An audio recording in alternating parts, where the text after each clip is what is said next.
కావాలి.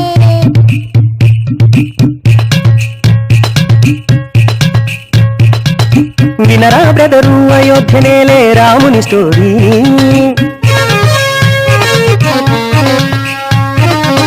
దశరథరాజుకు వారసుడు సకల శాస్త్రాల కోవిదుడు అస్త్ర విద్యలో ఫస్టతడు మంచి గుణాల లిష్టతడు. ఎట్లుంటాడో ఎరికేనా? బ్లూ కలర్ లా మస్తుకుంటాడు. లక్ష్మణుడని బ్రదరున్నాడు అన్నకి అండగా నిలిచాడు. సెల్ఫిష్నెస్ ని విడిచాడు సేవే గొప్పని తలచాడు. బ్లూ కలరేనా? బ్రదర్స్ ఒకటే గాని కలర్స్ వేరా నాని. తమక్క